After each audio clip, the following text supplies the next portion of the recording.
They claim that our eyes were just either slightly different from what they are. We talk, we see things are not normal.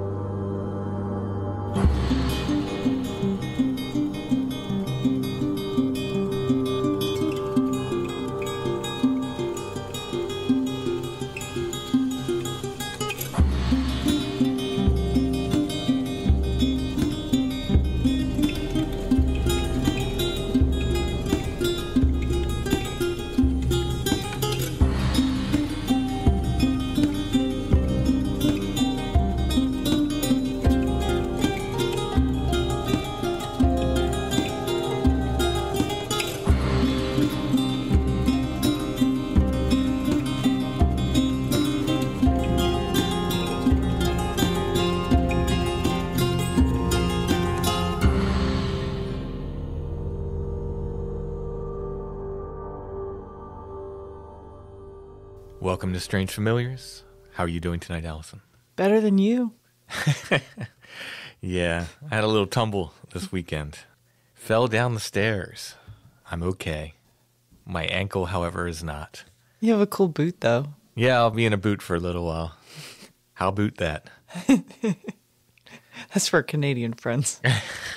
No, but I'm okay. Just a couple weeks in the boot, I think, and then... You'll have the foot of a 17-year-old. Guess what's new, Allison? Books. That's right. It's usually books. Have It's a safe answer. the second edition of The Witch Cloud is in. You can get it at our Etsy shop. You can get it at Bandcamp, the Stone Breath Bandcamp. Of course, either place, I'll sign them. Mm-hmm. So it'll be a signed copy. The second edition adds a few more pages. It adds an appendix about the haunted bridge on Solomon Road. Adds some new illustrations and a photograph of this guy. I'm pointing at myself for the listeners. Not some random person floating in the background. In front of the hermit, Herr Thomas's cave, because I talk about him a little bit in the appendix. These are available. Like I said, they're in our Etsy shop. They're at the Stone Breath Bandcamp. There are options there. You can either buy them with the download, so you get the full audiobook, the podcast, the music we did, and the bonus podcast we did with Soraya, and the book, or you can just buy the book by itself. Links to Etsy and Stone Breath Bandcamp are in the show notes. Our Etsy shop name is Lost Grave. If you type in Strange Familiars, you should see our stuff come up. And the Bandcamp is stonebreath.bandcamp.com. The sticker giveaway is still going on for the rest of March. That's the new Strange Familiars vinyl stickers. They're black, red, and white with the witch's eye in red, black background, witch's eye in red, and Strange Familiars text in white. Any purchase from Etsy, $20 or more, you get the new witch's eye sticker. We'll just throw it in with the order. Any purchase on Etsy of $50 or more, and we'll throw in the whole set of vinyl stickers. We have 4 Strange Familiars vinyl stickers now. The original Awoken Tree in black and white. We have the new Witch's Eye in black, white, and red. We have 2 full-color stickers, William of the Fiery Flowers and Hans Trap, both episode artwork I did for those 2 episodes. You can buy that set, but like I said, if you order something over $50, we'll throw the whole set of stickers in with the order. All right, on tonight's show, we're going to be talking with Cheyenne, who has some stories of UFOs and orbs, and then we get into talk about reincarnation. She believes she is reincarnated, not just a reincarnated person. She believes she is a wolf reincarnated as a person.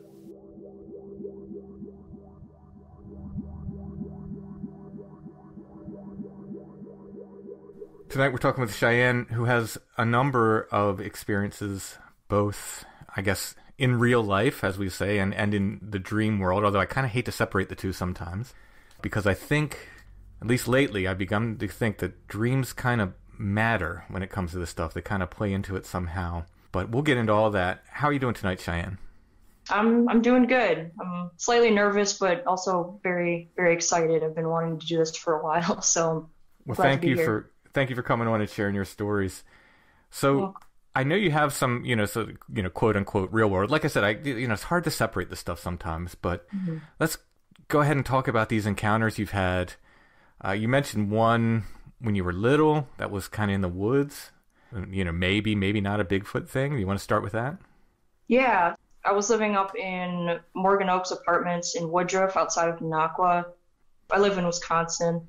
So it was obviously high density woodland.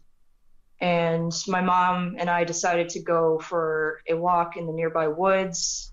It was about, I don't know, the sun was setting. It was probably like late summer. It was getting kind of chilly. We always like to go in the woods over there because there's this really cool tree that had, for whatever reason, always had like a strange accumulation of animal bones. I don't know if like teenagers or whatever would hang out there and just like collect stuff, but I always thought it was really cool. That's interesting. So we wanted to go over there. Yeah. So we wanted to go over there and kind of check it out. We never really had gone into those woods that often, aside from hanging out in that tree. So we're like, okay, well, maybe we'll go a little bit deeper in the woods. And it was starting to get dark out. So my mom has not the best sense of direction, but I had a feeling that we knew where we were. But then I started to really feel kind of disoriented and not quite panicky, but just kind of didn't really feel like I had the best sense of direction like I initially did. It felt like time had slowed down a little bit. It felt like, I don't know, like a strange mix of like time dilation, if that's the best way to describe it. It didn't feel normal. But then we were finally able to like find our way out, and when we got out, we realized we were only that far into the woods. And we heard this, I don't even know how to describe it. It was very loud and kind of, the vocals were very like stretched out. It was like a very loud, long call. It wasn't broken up or anything like that. And I thought maybe it was maybe like a large deer or an elk or something like that, but I tried looking up the vocal calls for that and it just didn't match up. It didn't make any sense. And for the area, not to say that we don't have large cats or bears or anything, but since it is a sort of populated area, people don't really see them around there. They're not common. And I looked up those calls too, and I'm just like, this doesn't sound right. And from hearing previous Bigfoot calls, it did give me goosebumps when I have heard the variety of Bigfoot calls. I'm like, okay, that sounds a little bit like that. But I'm not going to go out of my way and say like, oh, I heard a Bigfoot when I was walking around the woods with my mom. It just struck me as odd. And no, but when you combine like, okay, so you have the tree with the bones, you have the weird feelings, you have the getting sort of lost when you shouldn't have been, or the like you said, the time dilation, and then the calls on top of it. It's kind of like this where you start checking these different boxes. Like, okay, if it was one or two of these things, but when you start combining all these things, maybe not Bigfoot, but maybe something weird, something else. Right. Yeah. It definitely felt odd. And like I said, because there was a pond nearby, and we'd always, during the day, we'd go and catch frogs and everything like that. It never felt strange, but for whatever reason, after all those years of going over in that stretch of the woods, it didn't feel like it usually did. It's just like the atmosphere felt very creepy or like heavy. It had just like a very strange presence to it, and we're like, all right, let's go home. I don't want to be out there anymore. Yeah. And like, I've been living in the woods for years, and like never, I'd go barefoot, pitch dark, my parents would call me back up to the house and I refused to come in, and the forest never creeped me out. But like that, around dusk, I'm like, yeah, this is, I don't know, it didn't feel right. Yeah, that's the thing. It's, there's times where I was a little kid on the farm. I'd walk through the woods night and day, no problem. I had, no fear. But there's other times, including times as an adult, where I'm like, ugh, it could be broad daylight, and I get in a place, I'm like, yeah, something's not right here. Right. And you just want to move along. Yeah, just listen to those instincts, they're there for a reason. I guess when I was little, my grandma told me this story. I was too young to remember.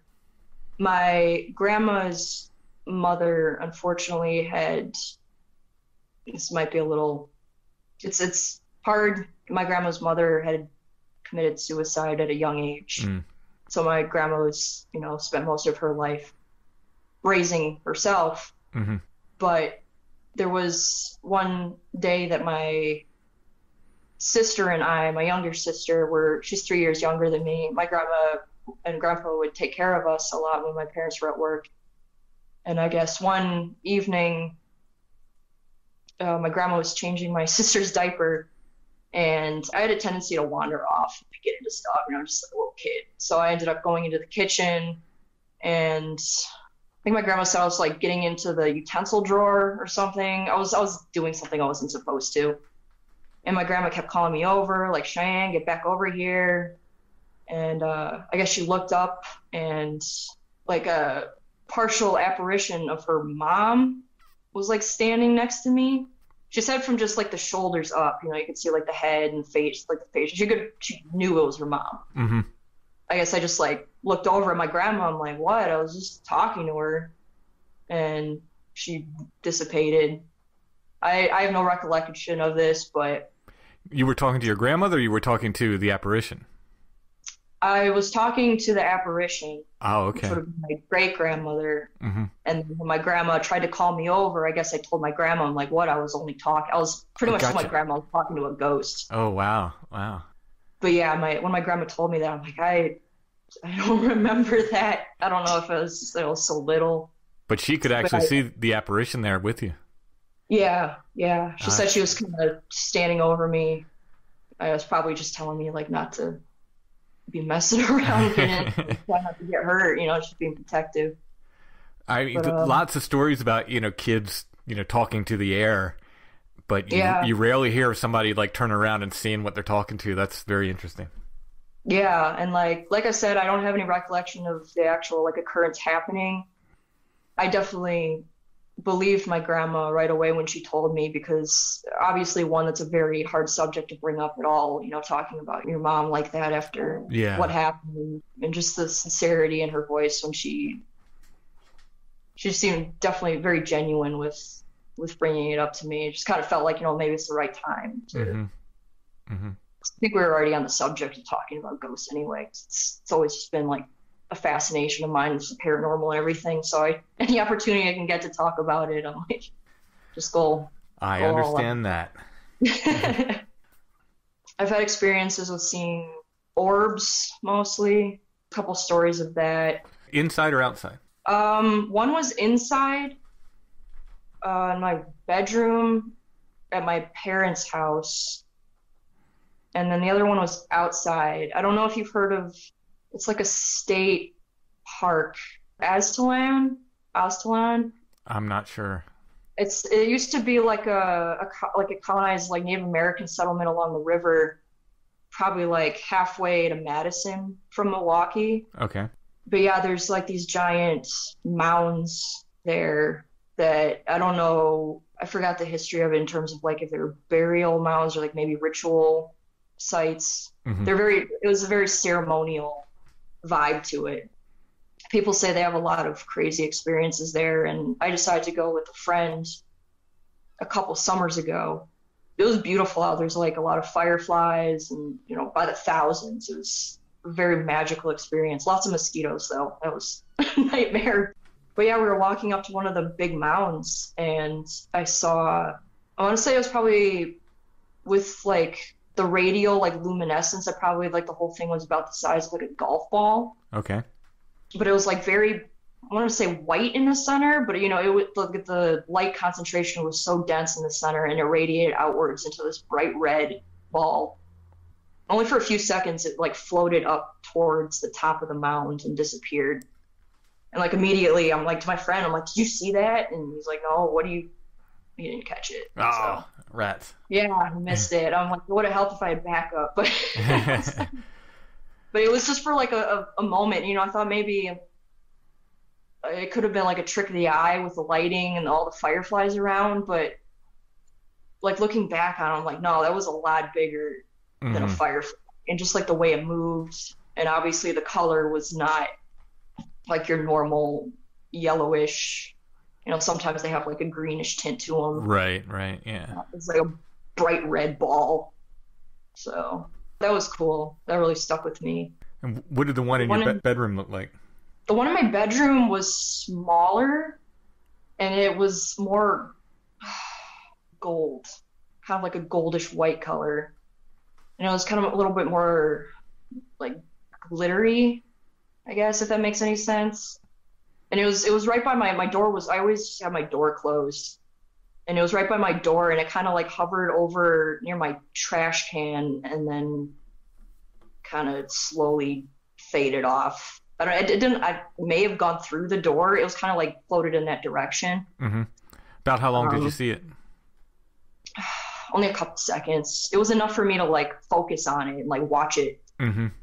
You know, it wasn't like a weird eye floaty or whatever. How old were you when you saw this? Oh man, I was probably 22 about. So yeah, I've been back and forth between my parents' house on and off throughout the years. So I did yeah, I the was same probably thing. like 21 or 22. Yeah, I did the same thing. Those years after college, kind of bounced Yeah. bounced back and forth a It's bit. in and out, you know. Yeah. Did anything Yeah, else happen in this room, or was this just a single occurrence? Not really. I feel like there's been occasional presences, like when I've been going through like really rough times, I kind of feel like I don't know if I attract that sort of energy or if it's something that's just kind of in my head. I'm like manifesting, you know, like a heaviness. But there's been times in my bedroom where I felt like there was something in there, not necessarily having any bad intentions or whatever, but just kind of like observe. The closest thing I can compare it to is just like something observing me, Mm-hmm. but nothing ever distinctive that I can remember besides that orb. And I remember talking to it. I don't know why. I just like decided, I'm like, oh, hi. Not expecting any response or whatever, but I just talked to it like there was like it was an animal, and I had discussed it immediately. Like I texted my friend, she's a witch, and I'm like, hey, I just saw this weird gold orb thing in my room. What is that? And she's like, oh, it's just an elemental. They're harmless. I'm like, okay, cool. I'll come back if you want, I guess. I probably should say that though, knowing more about it. Gotta be more careful. But Yeah, I mean, it's sometimes I think things just show themselves for whatever reason. Yeah. They don't have to be bad, good, or otherwise. They're just, just there. yeah, it was a cool experience. It was comforting seeing it. I felt very comforted and felt like I had a little friend hanging out, whatever it was. I think in terms of orbs, that's all that's really happened. There was one point, the first house we moved to when we moved to Milwaukee, it was just a weird thing with the Christmas tree. I think I was getting laundry in the basement, and I can't recall if my parents were upstairs on the third level. The main level was unoccupied. There wasn't anybody down there except for my cats. So I decided to go down to the basement and do some laundry, and I heard this like loud dragging sound. I'm like, what is that? And I go upstairs, and the way our living room is laid out, we usually just put the Christmas tree in the corner. Mm-hmm. And it had moved like 3 feet from the corner. It didn't fall. I thought like maybe the cats had like knocked it over, and it was like a fairly standard sized tree, maybe like 7 feet tall. And yeah, I thought like the cats had knocked over, but it had moved like 3 feet from the corner of where it had been set up. But stayed upright. Stayed upright, Mm-hmm. yeah. And I'm like, I tried, looking around it, and there's no way that the cats could have done this. It would have been like an absolute mess. Right, if right. it had any influence on it. So that was strange. I never figured out what caused it. I asked my parents. Like I said, I don't even remember. They could have been upstairs. They could have even not been home. It might have been just after school. Mm-hmm. It was quite a while ago, so that part was kind of blurry. But I definitely remember coming up, and there was nobody. There's nobody in the living room. And I'm like, if they did that, why would they do that? My parents aren't ones to be trolls and like, oh, let's just move the Christmas tree just to mess with our daughter. Right. There's just too much hassle, and they're not going to do that. So that was strange. Let's talk about the UFOs, and then we'll get into the reincarnation and dream stuff. Okay. One thing I did want to mention, though, I used to tell 3 UFO sighting stories, at once. And for whatever reason now, I can only remember 2 of the 3. That's interesting.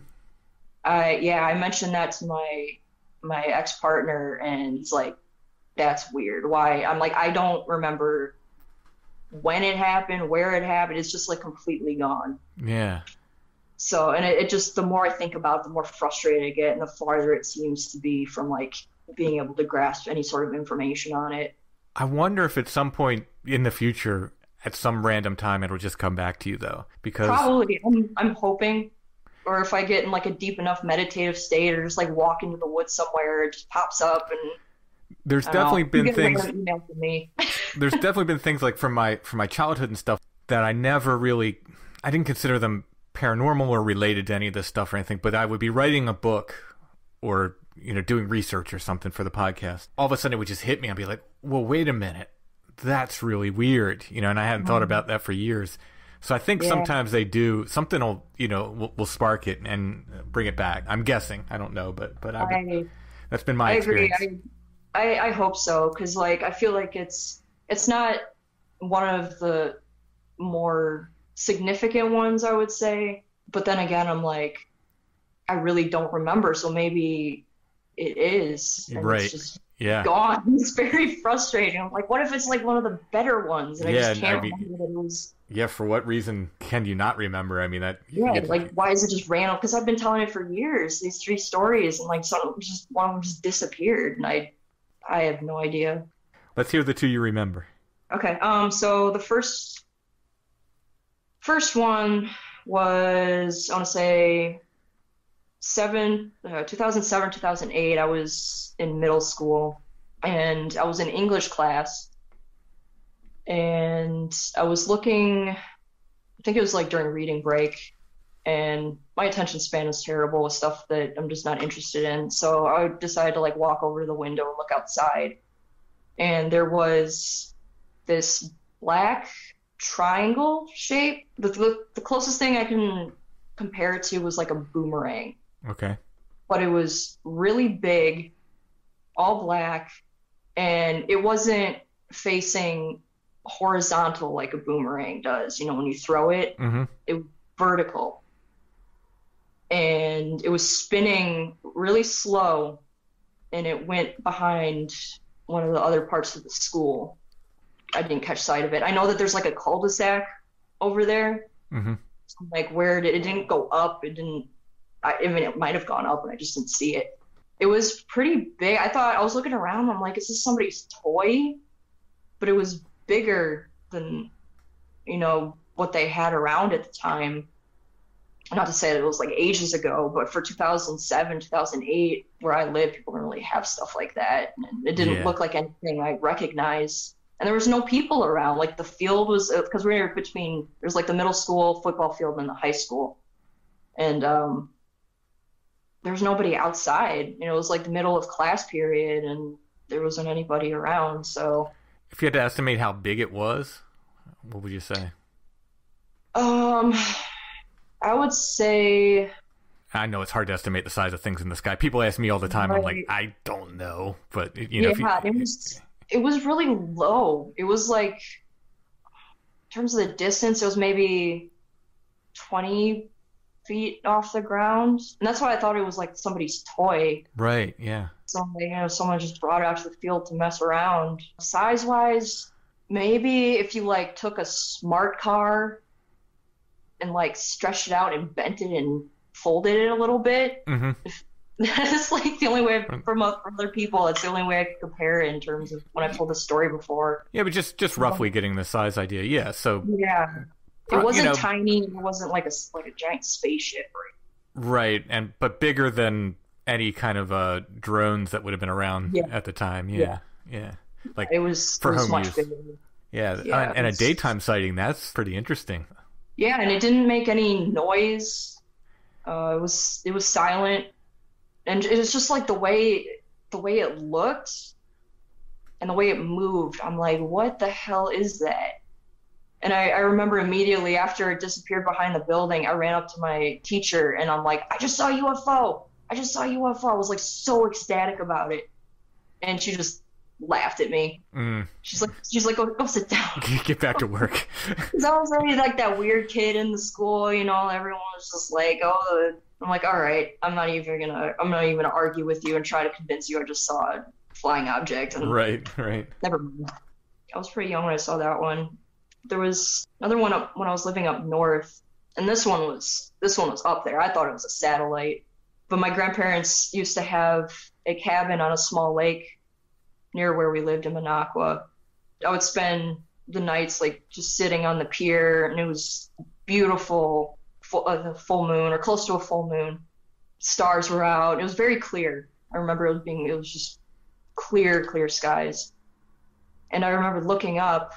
So I'm always on the lookout for weird stuff in the sky. And I saw what I thought was a satellite, and then I was able to like focus in a little bit more, and I noticed it was like a triangle shape, not like horizontal, but like kind of similar to how the boomerang was vertical. And it was like doing like this little bouncy, like, you know, when you're skipping stones on water. Yeah. Similar to like the whatever original like flying spaceship, flying saucer story, where it kind of bounces like that. And I remember that a couple seconds after I thought in my head, I'm like, what is that? It just took off. I don't know, like in Star Trek or whatever. It's just like that weird like hyper speed. Right. Yeah. We saw one recently. It wasn't a triangle. It was round, but it had that same behavior. It just kind of bounced around and did like some weird movements and then just shot off. Just like a rocket. Yeah. Chad and I both saw it. Yeah. I mean, other than the shape, you kind of described exactly what we saw. Yeah. It was like, oh my God. And obviously, again, I went upstairs and I just told everybody I just saw a UFO. They're like, okay.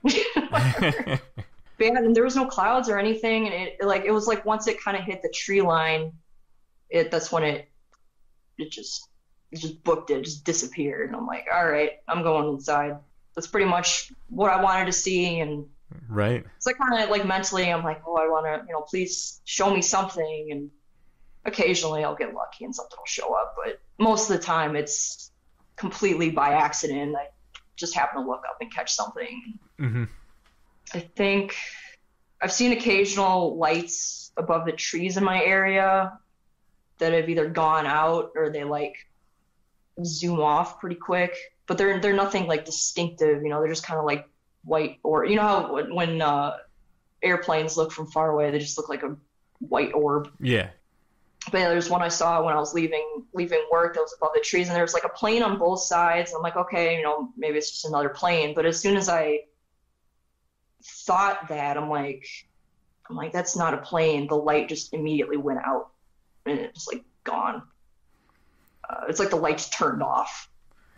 There was another one that flew over a tree once. I just like happened to catch it right when I looked up. And then I kind of like have a feeling that there's something to that with, it's not always by accident that you look up at the right time and there's something there. I kind of feel like there's potentially like a subconscious pull. We have seen these lights now so many times. That place we talk about, Site 7, but other places too, that I half believe I just think they're a lot more common. People don't spend enough time in one place to sit there and wait for them to happen. I just think they're a lot more than we ever thought. Either that or they're following us around, and that sounds even crazier. So I'm just going to say I think there's a lot more of them than we'll ever knew. I agree. Yeah, and like where I live, there's a lot of people, because living so close to Lake Michigan, there's a lot of sightings along the lake too. That I have a friend. He's like super obsessed with extraterrestrials. He's had crazy encounters. I'd honestly recommend your podcast to him, and I can send him your information. Maybe you guys can get in touch because he's got some wild stuff. But yeah, there's been accounts along Lake Michigan that are just like, I don't even know what to think that people have. Obviously the attraction of the bodies of water, and you can get into the whole portal thing and all that. So it seems like it's been picking up around here lately. Maybe it's just me looking up at the sky more or whatever. But there was one, the most recent one. I think I had mentioned it in the email. Me and my ex-partner were crossing the bridge. This is like 1:30 in the morning. We were just doing a run to run to the store. And we were crossing the bridge, and I think this was around the time that the California wildfires were really peaking this summer. So the air, the air was already kind of a funky color. So we were crossing the bridge, and we just had this like urge to look to the right, and there was this weird light that we were still trying to figure out. We can't really judge the distance or how high in the sky it was, but it was like over the river, and it was kind of cloudy, and I think because of the smoke or whatever, it gave off this really strange orange color.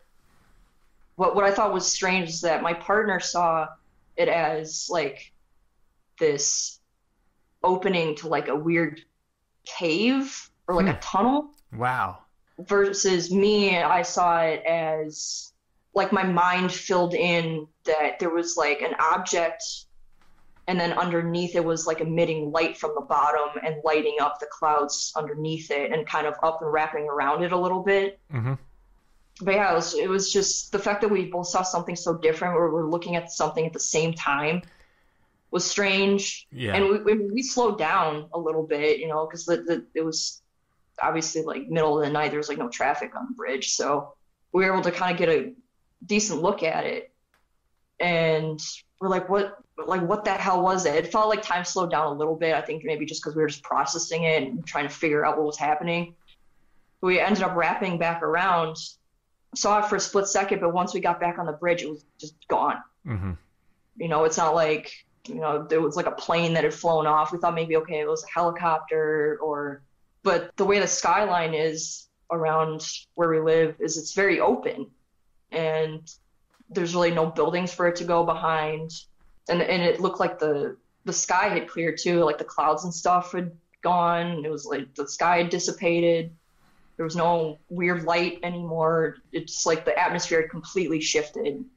I remember my ex-partner, when we were leaving the house, he had said the energy in the air just felt very strange, like something was going to happen. And I kind of felt it too. It was just like a very kind of staticky, excited feeling. I don't know if that makes any sense. Yeah. But, you just kind of that anticipation, and you feel like something's going to happen, but you're just like, okay, let's go with it. Mm-hmm. Maybe it's just because it's so late at night and things have quieted down, but it's a very odd feeling. And when we noticed that it just disappeared, we're like, okay, well, that's that.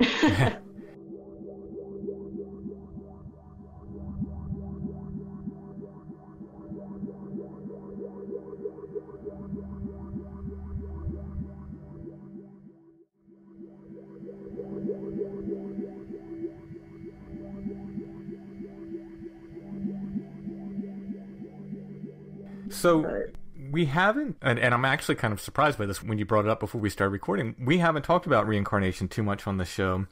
So this should be interesting. I mean, I'm going to guess by the fact that you brought it up is you feel that you have been reincarnated. Yes. So what gave you, what was the beginning of that? I don't know either way, but I don't have the feeling that I was. What gave you the initial feeling, like that spark, that like, oh, I think I may have lived before? Yes, it started from a very early age.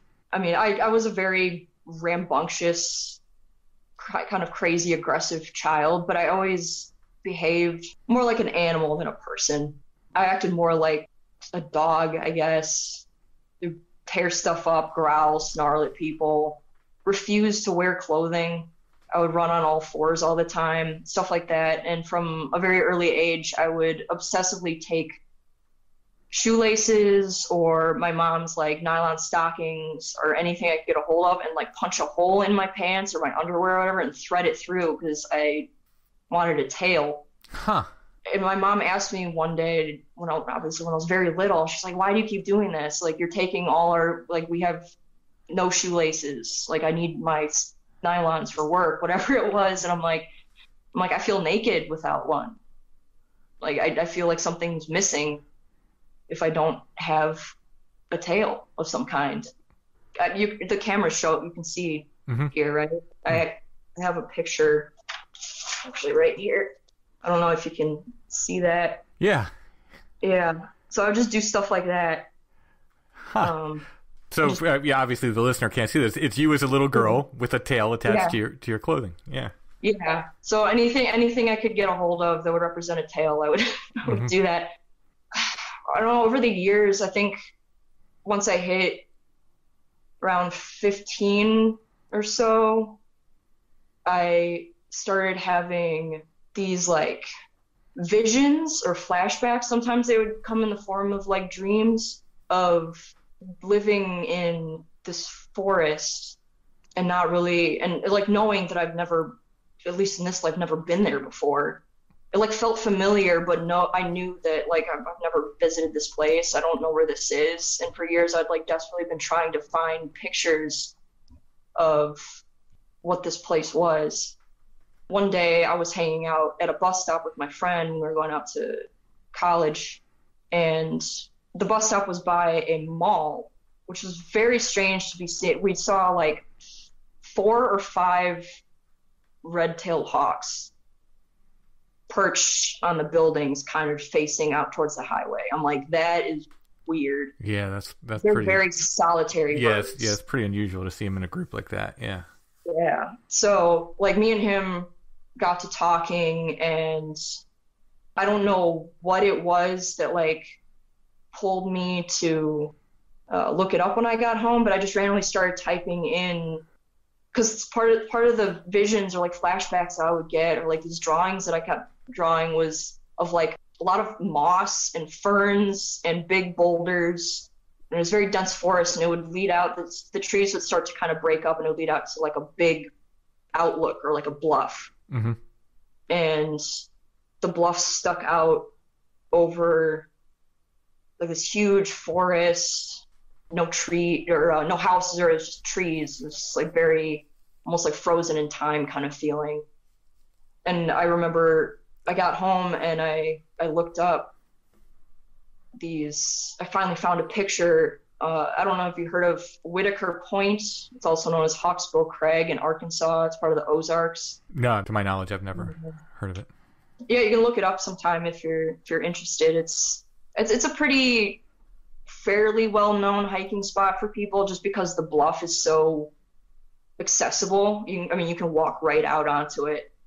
But I know for like an hour or so, I was like typing in all these forests and all these like keywords, and like forest with the bluff, forest with the cliff, blah, blah, blah, blah. And I found this picture of Hawksbill Crag, and I immediately started bawling, just crying. And I had no idea why. I was like so confused. But instantly I just like kept on telling, I was like, that's it. That's your home. That's where you lived. I believe in my past life I was a wolf. I was killed by 2 hunters around 1940. I wasn't that old when they killed me. Mm-hmm. I was about 3, I think. Now, how did you gain this information? Mostly through meditation, a lot of dream shifting. Mm-hmm. Just really trying to tap into it. Like, it always felt like it was there, but I felt like it was just something I really had to take the time to go out of my way to really access. Mm-hmm. Mm-hmm. A lot of it came through just really intense dreams and meditation. Just those, like I said, those weird flashbacks. And then I started doing more research, and, stuff really started to add up. This was around the time that poaching was pretty big, mm-hmm. with, getting rid of pests or like large predators or whatever, and obviously like selling pelts and all that, whatever they could. Yeah, it was 2 hunters, and they caught me, and I've always had this terrible phobia of slit throats. I know that's pretty gruesome for whoever's listening. I apologize. And I never knew why. I would immediately, any thought of it or like any visuals of that, I would immediately like feel like I was going to throw up and pass out. And I've never had any experiences in my life where I've had close calls with anything like that. Mm-hmm. It just terrifies me, and it like triggered like a insanely illogical fear response that I never really could make sense of. And then I really thought about it. I'm like, maybe that's how I died. I remember having like this crazy vision of having one of the hunters like standing off to the side, and the other one was holding me, like I was sitting, but he was like stepping on my tail and like held my head back and, you know, cut my throat. This is very gruesome. I apologize. This might not, you know, be kept in the podcast. Yeah, so that part, but there was also, when I did live in the forest, there were what people would call Willow the Wisps. Mm-hmm. Sure. And they were like friends to me. It was weird. It was like a, you know, like obviously like a weird natural phenomenon, but at the same time they had like an energy to them. So they were like conscious. They're sentient in a way. They're mostly blue and about like maybe 1.5 inches, 2 inches tall. And they would hover about maybe like 1 inch or so off the ground, but they would only hover above moss. They would never hover like above dirt, and then they would only hang out like in the summer. They made like a sound, but it wasn't like an audible sound. It's like you heard it in your head. You didn't actually like hear it. Which, well, I mean, immediately I go to, I wonder if they make a sound that's inaudible to humans. Possible, yeah. And I've thought about that too, and it's like it was like a very echoey kind of like a frequency, you know, with those singing bowls. Sure. Yeah. Yeah. Like that, like just like a very weird, like humming frequency, like an echoey sound. I don't know. They just kind of hung out there. Didn't really do much, but I remember I would always look forward to seeing them. They didn't have like a temperature or anything. They were just kind of, you know, wasn't like an actual flame or whatever, but they looked like fire. Right. You know, they just kind of fade in and out, kind of just like how a candle does. Yeah, I remember it was mostly in the summer. Obviously, they like never showed up. They would kind of disappear in the fall and the winter and then come back. I mean, do you mind if I ask some questions? I'm go for it. Totally curious. How did you put a date to this? Like you said, like 1940s. Was it the way the hunters were dressed, or was there some other way that you put a date to it? So I think I started with kind of remembering or trying to recall what I looked like, and figured out that there were red wolves in the area around that time, and then they got hunted to, I guess, extinction, at least for that area. Yeah. There's red wolves around, but they no longer live in that territory around late 1930s into the 1940s. And then looked up around that time what the hunter outfits looked like. They looked very, very close to what I had in my like visions or whatever you want to call it. And yeah. like to this day, like I can't really look at old pictures online or whatever people dress like that, because it immediately like makes me feel angry. Honestly, I get very mad and like disgusted and like, I don't know, like a resentment that I can't really quite put my finger on. Obviously, they're hunters, and I have a, you know, opinion on people poaching and doing very cruel things to animals. Right. To begin with. But you know, just that definitely adds to it. When you, and maybe this is a silly question to ask, you tell me, but when you access these wolf memories, let's call them, do you see from that lower perspective to the ground? Like as an artist, that's the first thing I'm thinking is like, do you see like kind of in those memories, do you see from that lower perspective than you would as a human? Like height wise? Yeah. Like so you see everything from the wolf perspective, essentially. Yeah. Oh, that's very interesting. Yeah. Like, I mean, it pretty much everything's on the level if you were to like get on all fours. It's about like that height. Yeah, it's very interesting. Again, I don't have this experience, so to me it's very new, like trying to parse out the information. It's very interesting. Do you feel like that was the only time you were reincarnated, or do you feel like, have you gone back, or do you feel like you could go back even further, like before that time? I've kind of felt like I have, but there's never been enough.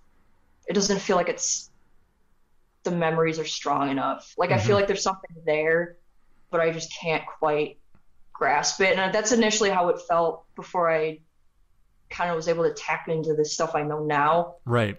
With at least this most recent past life is it just felt very, very out of reach. Like it's right there, but I just can't touch it. Mm-hmm. Mm-hmm. But I feel almost like this. I'm content enough with knowing the life I have now and the one before this. I actually went on a road trip back in like 2018 and visited Hawksbill, and we didn't have a map or anything, but as soon as I got into the I felt like I immediately knew where to go. Oh, that's amazing.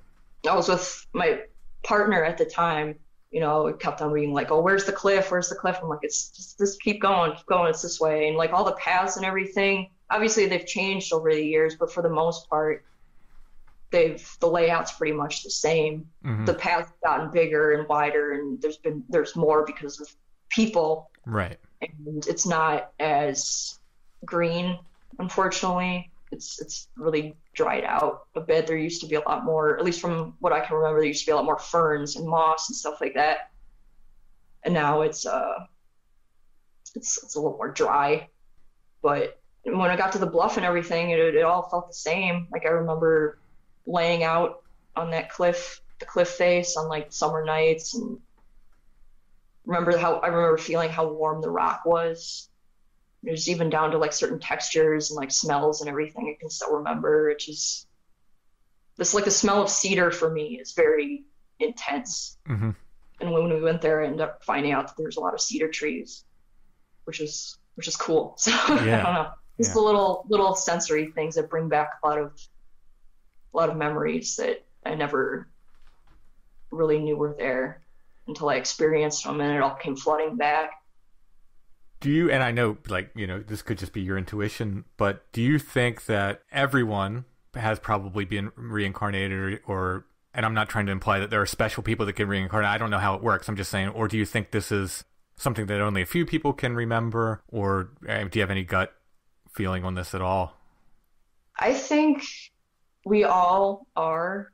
I think it's just kind of more so like a level of maybe what you were, or how intensely what I call like memory transfer. Mm-hmm. This is the easiest way I can like describe it, is how strong that is, and also how much you exercise your intuition. Mm-hmm. So we all have it. I mean, I really do feel like every little thing, from like ants to an elephant, you know, we all have instincts, we all have intuition, we all have that sense of like tapping into that energy field. So I think we all are. I think it's just a matter of how much do you want to know, right? And how willing are you to learn the things that you might not like. And again, it might be kind of like the thing that I talk about with experiencing the other in general.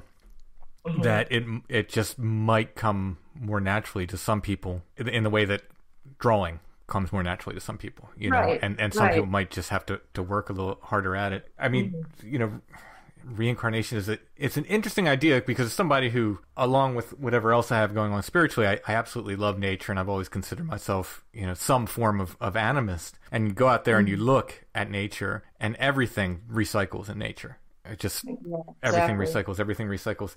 So on one part, like the reincarnation thing, like some part of that makes a lot of sense to me, that maybe we would be recycled in that way as well. Yeah. But again, it's you know, it's not my experience. I'm open to it. It's just not been my experience. But I often wonder if, like I said, if just certain people are more keyed into it for whatever reason than others. I totally agree with you, and I really appreciate you being so patient and open and listening to this, because like I've told quite a few people, and like my parents are very embracive of it. You know, they obviously, it didn't make sense to them at first, and it took years of really trying to explain to them, like, no, this isn't some DID, you know, like dissociative identity or personality issue. Like, this is like a genuine, I'm serious about this. I'm not like going through some phase, or, you know, it's been with me for as long as I can remember, and just like making sense of why I behaved the way I did. And mm-hmm. I mean, I'm very curious about belief in general, and I think because I have Brother Richard on, and because my beliefs kind of run in that direction. I think people think I'm closed to other. I'm not. I want to learn what people believe, and I want to learn what people think, and no way am I dogmatic. I'm very interested in other theories, and I honestly I think Brother Richard is as well. You can tell from the way he talks, but I think a few of his. I think sometimes people get the impression that like I don't want to know. I'm absolutely interested in all these different theories and beliefs, or whatever you want to, systems of what happens when you die, however you want to classify them. I'm absolutely interested in them. Yeah, that's great. I wish. I feel like it's coming up on more people are being more open to it. I don't know if it's just with the way the world is right now, or if we're reaching some different level of like universal consciousness or whatever you want to call it. But I think people are starting to become more open to the concept of potential like spiritual metaphysics, how science and spirituality really aren't separate. They're kind of intermingle in a way where people break down biologically. After you pass away, you degrade into the soil, but there's also, from the spiritual aspect, is there like a memory signature that gets transferred with it when something breaks down and regrows or whatever it is, or is born as something else. And it's an interesting concept. But I'm just wondering if the possibility is, and I think I know what you're going to say, because I think you feel so essentially that this was you, that your answer is going to be no, that you don't think, but that you could be accessing the memories of something else. So you're accessing the memories of something else through time or whatever for some reason, and not necessarily that it was you, but that you're accessing the memories of it. But I'm guessing that you feel so essentially. I can tell by the way you talk. You feel so essentially that it was you. That I've never thought about that. It's an interesting way to. I don't think so. Yeah, just because. And again, you can tell me because I want to be careful about the way I phrase it. I don't want to suggest. One of the rules of Strange Familiars is that we don't tell people what they experienced and we don't tell people what they saw. So I don't want to ever do that. So that's why I'm trying to be careful about the way I phrase things. No, I totally understand. Yeah, you're fine. Like, however it comes out, I'm sure I'm not going to take it the wrong way. It's interesting though, the way you're talking about recalling this is, so I've had, what I feel were quote unquote abduction experiences. Again, I don't feel like I ever left my bed, and I don't think they were, I was taken on a UFO or anything, but I had these experiences that confirmed to that sort of thing. And I was considering doing hypnotic regression, and a lot of people said, no, don't do that, because it's actually not a great thing to do. But the way that some of these people told me to go about recalling the memory is the way you're talking about recalling this past life. It's through meditation and through intense concentration and just sitting there and kind of sitting with it. And, they said you're not going to get everything at once. You're going to get pieces and parts, and you'll be able to kind of put it together over time. That's how it's been. I mean, like, this kind of really started to hit me around, like I said, like 15 years old. And that's because I was reading one of Linda S. Godfrey's books about theanthropy and werewolves and stuff like that. And I'm like, I started doing a bunch of research. I'm like, oh, it's like, feel this way. But yeah, it didn't hit me at once where I was just having like, a movie scene where you go through the tunnel and you have like the life flash before your eyes kind of moment. It was little bits and pieces of personal observation, or like just the way I was behaving, or like I said, the dreams, the flashbacks, the meditations, just accumulating stuff over the years. And I'm 28 now, and it's taken this long, and I feel like I only have, not even a quarter of the life I lived. But it's enough for me to feel content and be like grateful that like I do know this much, and that, it may or may not have happened, but it feels very, very real and genuine to me. People ask me like, oh, are you just like making this up to cope with trauma or whatever? I'm like, no, I'm pretty mindful of the difference between, things I've gone through in my personal life and this thing that I've had my whole life as far as I can remember is, like I said, going damn stockings out to make a tail. You know, it's like before anything really bad ever happened in my life, I was doing all this weird stuff. So Right. Yeah. it's always been with me. This is all I really tell people. It's like, I just feel like I've always been this way. Yeah, and one of the tropes of reincarnation is everybody with Cleopatra, right? Everybody was a Julius Caesar or whatever, somebody famous or somebody, a princess or a king or whatever. But no, it's interesting. It's very interesting that you just have this intense recall of being a wolf. Yeah, just some random 3-year-old wolf with fleas living in the woods somewhere. It wasn't a pharaoh or anything, as far as I know. Right. Let's hit a couple of these big dreams. I've had a lot of black dog dreams. I think one of the more recent ones was one with what I guess you'd deem flannel man and a black dog. Oh yeah, bring it. Let's So I was in like an old abandoned house, and it seemed like it was kind of in a rural area. There's forest around, and I looked out the window, and there was an old man wearing a red and black flannel shirt or jacket, or like a long sleeve, and like denim pants and boots. And I think he was balding. He didn't have a hat on from what I can recall, and he had a beard. And he was just taking a stroll, he had his arms behind his back. He was just like walking leisurely along the edge of this tree line. And alongside of him was this black dog. I don't know, it just looked like it was his pet or whatever. I didn't really think anything of it. I'm like, oh, there's this guy must live here. And I don't know how I got in the house and why he was outside and I was inside, but he was walking around with this dog, and the dog kind of like walked in front of him, and suddenly like kind of turned around the corner of this tree and disappeared into a black smoke, but it looked like it had like glitter in it. I don't know if that makes any sense, but it was like glittery black smoke.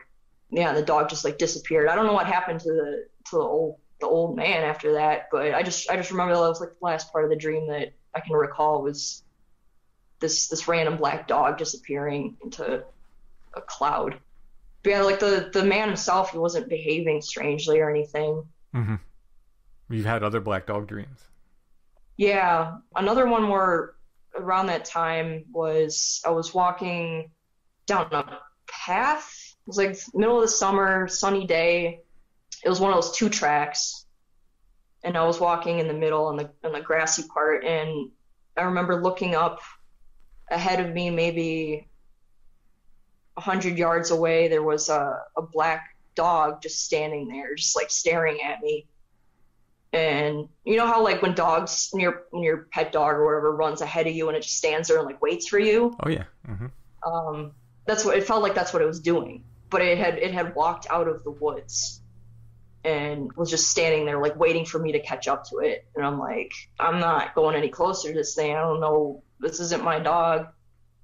And it ended up coming up to me, and it was about the size of like a small lab, like dark, really wiry hair. And I thought it was like a normal dog at first, but then I looked at its eyes, and they were like a maroon, like a deep red color. And they weren't glowing. They weren't like your stereotypical like black shuck or hellhound experiences, the mm-hmm. glowing red eyes or whatever. It was just like a friendly, really weird, creepy dog. And it had a book in its mouth. Oh, that's interesting. And it looked like it wanted to like give it to me. I'm like, I'm not touching this.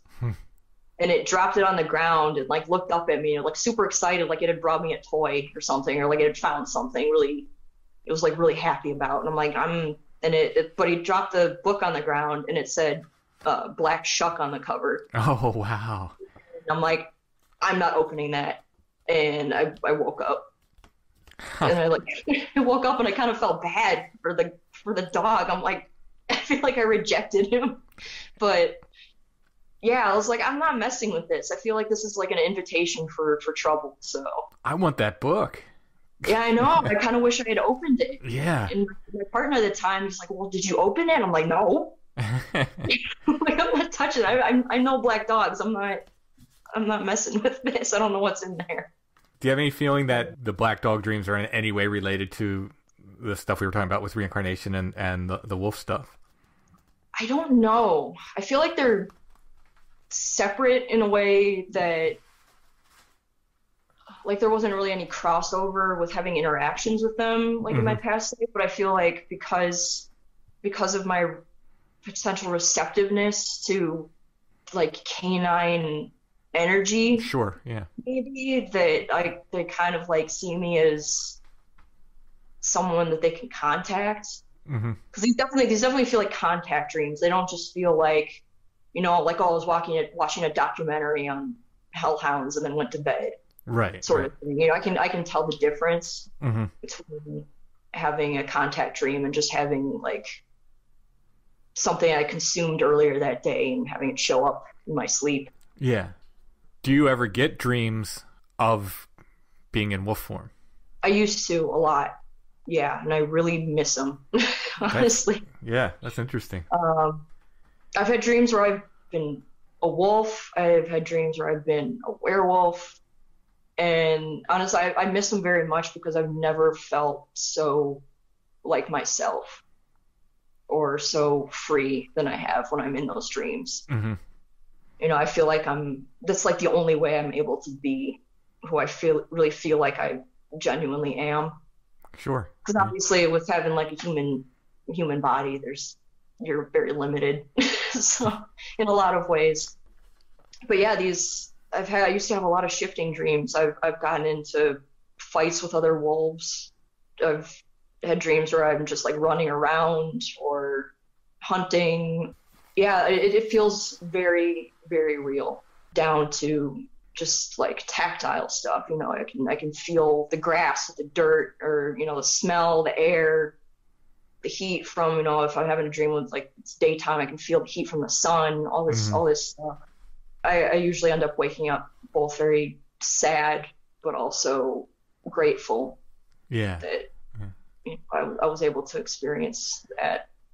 Do you feel like those dreams are actual memories or just sort of, dream recollections? In a sense, like dreaming of what was. I feel like they're more dream recollections of like things that did happen, but I'm dreaming about them in ways that aren't necessarily like memories.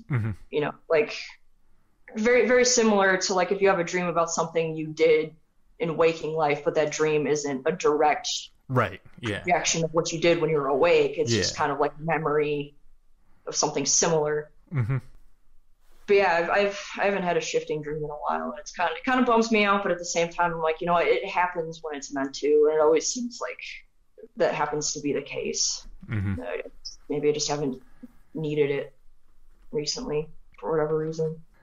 Cheyenne, thank you so much for sharing your stories. You're welcome. Thank you for listening. And really appreciate it. If anything else weird happens, you know where to find us. I'm sure there will be. I'll let you know. All right.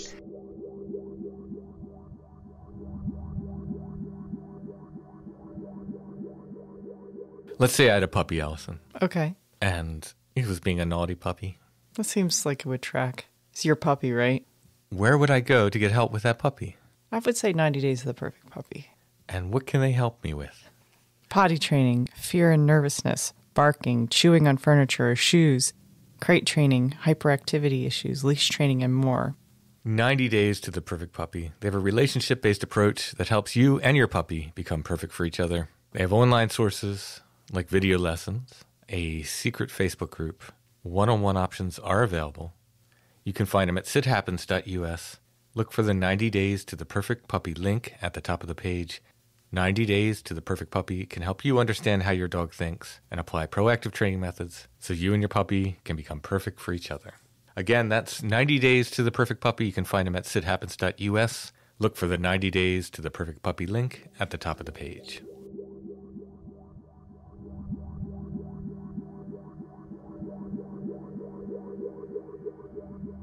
If you like what we do at Strange Familiars and you want to help support us and get more content, you can become a patron at Patreon. That's the best way to help us out. It's patreon.com/strangefamiliars. There's different tiers of support there, starting at $4 a month and going upwards. There's also yearly rates. If you sign up for a year, you actually pay less than $4 a month for that lowest tier. But there's other tiers there where you can get things like pins and stickers, books, and much more. It's patreon.com/strangefamiliars. No matter what tier you sign up at, though, all of our patrons get 2 extra episodes of Strange Familiars every month. Those are full extra episodes. There's close to 90 of them now. You get all of those as soon as you sign up, and then every month we'll be adding 2 more. So that's 2 exclusive episodes of Strange Familiars. Again, you can find that at patreon.com/strangefamiliars. And I want to thank all of our patrons for their help and support. We could not do Strange Familiars without you. So we have another stereo view. We should maybe sell a viewer one day. Wouldn't that be helpful? Oh, we probably should. We're probably going to manufacturing them as many stereo views as we push. Well, they do have sort of a modern day equivalent you can get. Yeah? Which is like I think they're made by, who's the guy from Queen? Is it Brian May? Brian May. Brian May is a huge stereo viewer collector. Yes, he's published 2 books of his collections. One of them is the Diabolaries. Did I say that correctly? Yeah, Diabolaries, I guess, yeah. Which are really neat cards. They're like different scenes of devils and... Kind of like what goes on in hell. Yeah, yeah. A lot of those originally were published as tissue backs, which means you hold them to the light. And they have this more dimensional aspect, and the coloring they look really, really cool. They're fragile as all get out, though. I mean, imagine tissue having to last 100 years. Yeah, we have a couple tissue backs, not Diabolaries, but a couple different ones. Mm-hmm.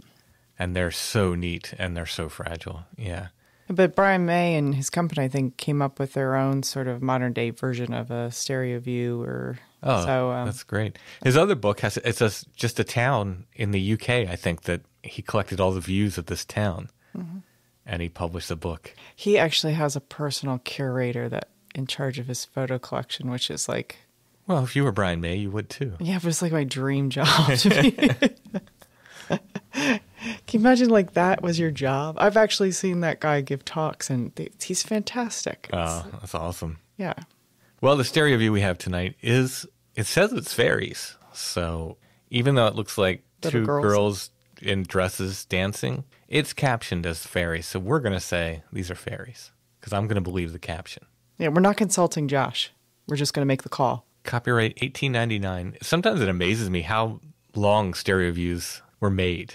You mean like when they started versus like when they ended? Yeah. I mean, they were made like starting the 1860s, late 1860s, and they're still making them in the 1920s and 30s.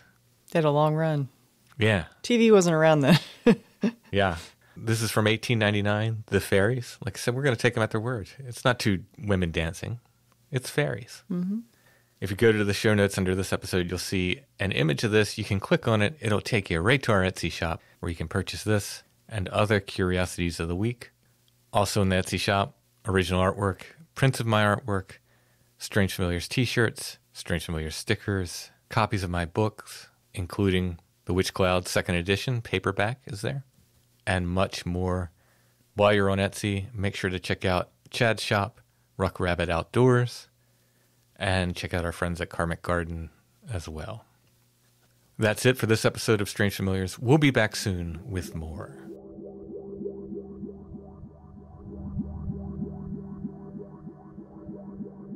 Strange Familiars is a production of Dark Holler Arts, music, books, art, podcasts, and more. Intro and background music is by Stone Breath. If you want to hear more music or purchase music by Stone Breath, you can go to stonebreath.bandcamp.com.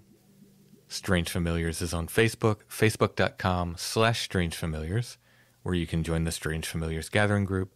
We're on Instagram at Strange Familiars, one word, and you can always find us on the web at www.strangefamiliars.com.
was to them.